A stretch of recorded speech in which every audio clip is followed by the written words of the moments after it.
Coming up tonight on YCN News, the Lake Sunapee Region VNA and Hospice holds its 15th annual Women Who Make a Difference luncheon. Contested races in Newport and New London are finalized. And longtime Lebanon resident Robert Plant will continue a tradition he began 26 years ago with the annual walkathon for cystic fibrosis. For more news, weather, and sports, it's time for YCN, your local view. Now, your daily digest of the Dartmouth Lake Sunapee region, Southern Vermont, and Windsor County. News, sports, weather, and all that is happening in our area. The news on YCN, your local view.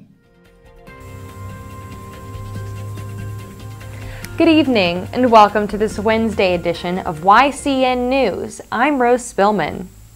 This morning in New London, New Hampshire, the Lake Sunapee Region VNA and Hospice held its 15th annual Women Who Make a Difference luncheon. Attendees gathered at Colby Sawyer College to hear guest speaker Jenny Reed, educator and researcher at the Geisel School of Medicine at Dartmouth. The focus was on serendipity, sisterhoods, and silver linings. 2 awards were given at the event. The first was given to a local high schooler. It is my honor to award Erin Truesdell as the 2014 Woman Who Makes a Difference.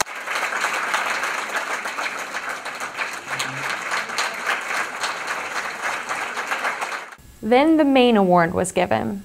There are ties everywhere to this lady, and it's my pleasure and honor to announce the 2014 Women Who Makes a Difference Award to Gladys R. Smith. Well, I hope I don't have to sit there all afternoon. YCN News will follow up tomorrow with more from this event. In local election and town meeting news, police and public works employees in Newport will get a raise in pay as voters approved Articles 8 and 9, respectively. And the town's new selectmen are current board member Bill Wilmot and David Hoyt, who won the 2 seats open on the select board. It was a 4-way race for the board. Wilmot received the most votes, 379. Hoyt came in second with 326 votes. Michael Clark finished third, receiving 266 votes. Stephen Doobie garnered 206 votes. Town manager Paul Brown told reporters via email of the results, adding that the results do not yet include any write-ins. Per warrant Article 8, the police department pay increase will be phased in over 3 years, beginning July 1st, and each year through June 30th, 2017. 450 registered voters supported the police department's raises, while 262 voters did not. Members of the town's Public Works Department union also will receive raises over that same time frame. 480 voters supported the DPW's pay raise, compared to 233 who did not. Both departments' pay raises are a result of negotiated contract agreement with the Police and Public Works Union and town officials. Voters also approved a $9.1 million operating budget. The budget won favor by voters, 463 yes, compared to 246 who did not support the spending plan. Voters in New London elected Nancy Rollins and Doug Homan as the town's newest select board members. Rollins was top vote getter with 650. Homan came in second with 452 votes.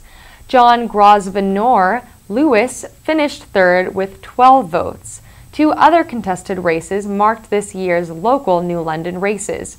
5 people sought 3 seats on the town's budget committee. Top vote getters and the 3 victors are William Green, 621 votes, Suzanne Jessamine, 577 votes, and Christopher Lorio, 456 votes. Bruce Hudson and James DeAngelis received 428 and 356 votes respectively. In other election news, 5 residents campaigned for 2 seats on the Tracy Memorial Library Trustees Board. John Garvey and Marcia Johnson won the race, capturing 500 and 357 votes, respectively. Frank Anzalone received 260 votes, followed by 235 ballots cast for David Reeves and 229 ballots cast for Mary Ann McEnroe. 7 proposed planning board amendments all passed. YCN News will bring you coverage of tonight's New London Town Meeting and our Thursday broadcast. Hanover Town Meeting voters approved a $22.1 million municipal budget Tuesday night on a voice vote with scant dissent, the Valley News reports. The meeting proceeded fairly quickly, moving through warrant articles. 2 zoning amendments also were approved. Article 4 called for an increase in how far back from the road a home or other residential structure can be set. Voters approved increasing the home's side and rear setback from 7 to 10 feet. The vote was 328 yes, 120 no. And Article 5, the size of a home's footprint or overall foundation size and area will be restricted or capped per details of the proposal. This vote was 338 in favor, 108 opposed. The aim of the zoning amendments is to preserve the character of Hanover neighborhoods. This trend of increasing house sizes in regions of the country has become known as building a McMansion. By the 2 votes, Hanover residents have taken action to avoid that from happening. Longtime Lebanon resident Robert Plant will continue a tradition he began 26 years ago. On Saturday, he will walk in the annual walkathon to raise money for cystic fibrosis research. He walks in memory of his 2 sisters and a close friend and mentor, Doug Johnson. Plant is a volunteer fundraiser for the Northern New England chapter of the Cystic Fibrosis Foundation. Cystic fibrosis is a genetic disease that mainly affects the lungs and digestive system. He has raised tens of thousands of dollars over the years. Upper Valley companies including Jake's sponsor Plant's walk. This year so far, he has raised $11,000 in pledges. Northern New England Development Manager Lindsay Gilbert awarded Plant a plaque recently to honor his fundraising work and efforts. There's still time to sign up for Saturday's walk. Registration continues at 10 a.m. at Storrs Pond in Hanover. I would love to see a lot of people there. This is for a very important cause there. We came a long ways in 26 years for cystic fibrosis research there. And I lost a true dear friend back in '92, Doug Jones there. And I'm really pleased with the turnout that's going to be there Saturday there. You know, and I'm thrilled to death. I'm already over $11,000 with all the teams that are signed up, and myself getting lots of money too there. And the money will still be coming in after the walk too. I won't know my final total for quite some time. For more information, call 800-757-0203 or go online to cff.org. Break out your action figures and magic cards because there's a new kid in town and he's ready to party.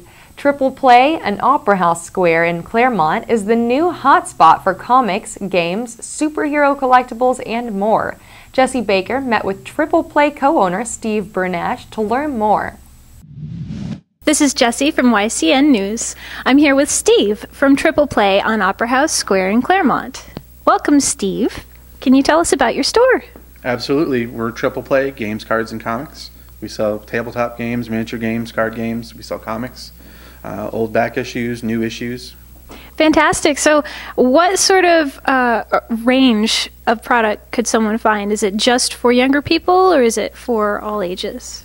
We're family orientated. We have stuff that'll accommodate young children who are just starting to read for comics. We have kids comics up to the older, more mature players who want to play strategic board games, card games, adult comics, things along those lines that are for an older crowd. We cater to all those. And if somebody wanted to find a group of these game players, could they find that here? Absolutely. We have a Facebook page where we encourage our people who come in to post on if they're looking for games. We have events up on the board here that are scheduled throughout the week. If you need a demo, if you want to learn how to play a game, see how something works, we always have somebody available that can help them. That's fantastic. Well, thank you very much, Steve, and we wish you luck.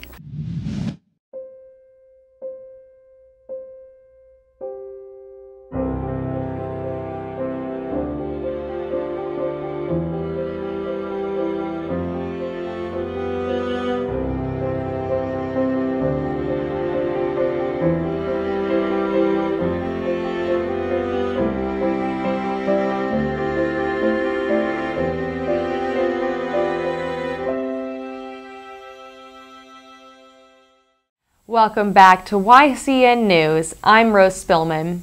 As if finding a job isn't tough enough, now comes a warning from New Hampshire officials of a scam targeting people looking for work and gaining access to confidential information. The scam begins when a fake job opportunity is offered to a job seeker, Attorney General Joseph Foster reports. The scammers are using the names of legitimate New Hampshire companies to lure unsuspecting job hunters. When a job seeker responds to the email in the hope that it will land him or her a job, the problems begin. In exchange for more information about the possible job, applicants are asked to give bank account numbers and other financially sensitive information online to the person believed to be from a legitimate company. An online message instructs the applicant that these details are needed for job equipment or payroll records even before a job offer is presented. Foster and State Employment Security Commissioner George Kopatis learned of the scam from job applicants who questioned the need for the information. Kopatis and Foster are stepping up efforts to reduce this fraudulent behavior, they note in a prepared statement. Each individual job seeker already affected by the scam has been contacted by state officials. Protective measures are being added to reduce the chance of the email scam again happening. Meanwhile, job seekers are asked to safeguard the information they provide online to potential employers. If it sounds too good to be true, including a job opportunity, it probably is a scam, Kopatis notes. Kopatis and Foster remind job seekers to be aware of emails that link to websites that lack details about who is running the company, where it is based, or does not have a phone number to contact the business. And never provide any banking information without verifying the identity of the person with whom you are communicating, either online or by phone. Also, call or check with a local New Hampshire Works office if anyone claims to be partnering with or affiliated with the state's job match system. Never wire funds to strangers for the promise of a job. If anyone, including job seekers or employers, have concerns regarding suspicious activity or need additional information, contact the Consumer Protection Bureau of the Attorney General's Office at 1-888-468-4454 or Deputy Commissioner Richard Lavers at New Hampshire Employment Security at 603-228-4065. In Vermont news, the race for governor of Vermont is beginning to take shape. Several Republican candidates are stepping forward to challenge Democrat Peter Shumlin for the state's top leadership seat in Montpelier. Vermont Public Radio reports Randy Brock, who ran against Shumlin in the 2012 governor's election, may do so again. And businessman Scott Milne also is thinking of getting into the race, as first reported by WCAX. It remains to be seen who else may seek the governor's role, now that Republican State Representative and Stowe resident Wendy Sherman has decided not to run for governor. Instead, Sherman will seek another term as state rep and focus on education financing reform.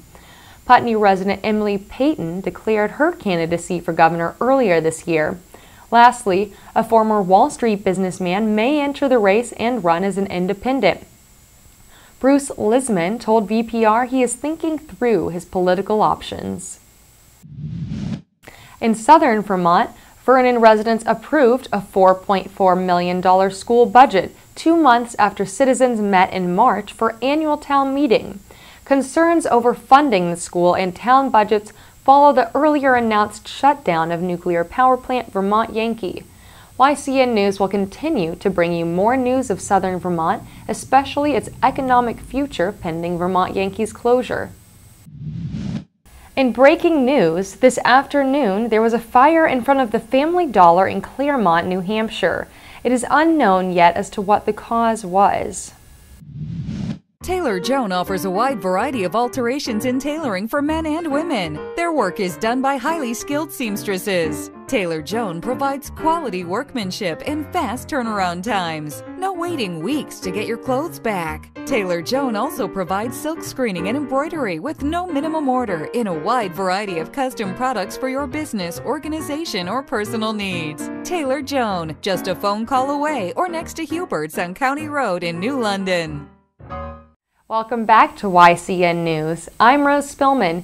Now Matt McDonald will have a look at our weather for the next few days and then move on to high school sports. Thanks, Rose. Today we have mostly sunny skies with highs around 74 degrees and winds up to 10 miles per hour. Tonight we'll have some fog after 2 a.m. and lows will be in the upper 50s. Wind should calm down to about 5 miles per hour. Tomorrow we have a 30% chance of precipitation after 11 a.m. with areas of fog before 9 a.m. Highs will be in the mid-70s with winds ranging from 5 to 10 miles per hour, and gusts of wind will reach up to 20 miles per hour.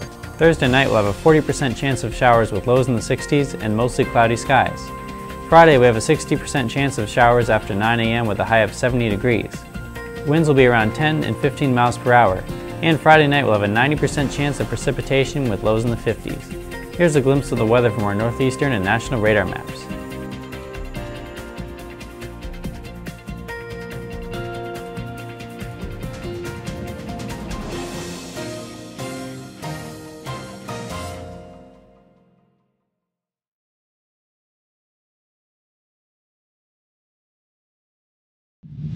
Now let's see what's coming up on our community calendar. Tomorrow in Walpole, New Hampshire, the Select Board will meet at 6 p.m.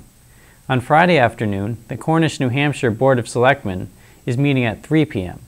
Remember, you can submit local events from your community by sending them to news@ycnnow.com. Now let's turn to local high school sports. There were 2 Sunapee vs. Moultonborough games last night. The Sunapee Lakers baseball team had a close game with their opponent. The final score was 8-7, with Sunapee winning the game. When the Sunapee Lakers girls softball team played against Moultonborough, they trampled right over them. The final score was 8-2. There are some games to look out for tomorrow. Newport will face Monadnock Thursday afternoon at 4 p.m. at Newport's Bates Fields. The Newport softball team will also be facing Monadnock at 4 p.m. at the Newport softball field. The Kearsarge boys lacrosse team is facing Guilford High School at Kearsarge on Thursday at 4 p.m. Be sure to check out one of these games. Now let's join YCN reporter Erin McClory, who spoke to members of the Lebanon girls lacrosse team. The Lebanon girls lacrosse team has experienced success on the field this season. But this Friday, they look for a different kind of success, as they raise domestic violence awareness in the 3rd annual Not in Our House game. It's called Not in Our House. It's for this fund that we made a couple of years ago. It's for children in domestic violence situations so that they can have extracurricular activities like a dance lesson or like cleats or something to use for an extracurricular activity, something that they wouldn't otherwise have because of their like home situation. And it's in honor of a teacher from our school who was in a domestic violence situation and passed away.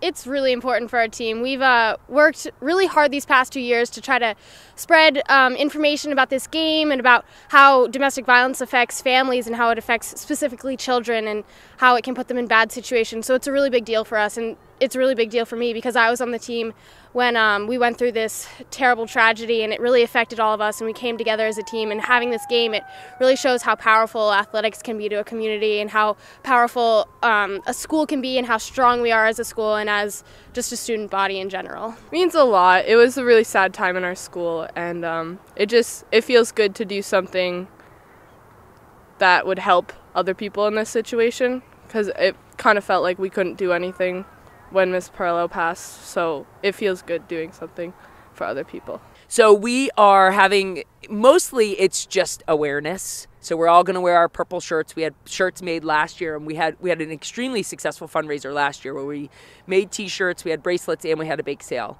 And a lot of people bought t-shirts. And this year we're just going to have a bake sale and a donation jar, but mostly it's just it's an opportunity to raise awareness and to remind people of this fund. And then on the 24th, Memorial Day weekend, we're having a yard sale, which will hopefully bring in some decent money for the fund. Lebanon faces Kearsarge in the 3rd annual Not in Our House game this Friday, May 16th at 4 p.m. at Lebanon High School. Support the Not in Our House Fund by donating and wearing purple to the game. With YCN News, I'm Erin McClory.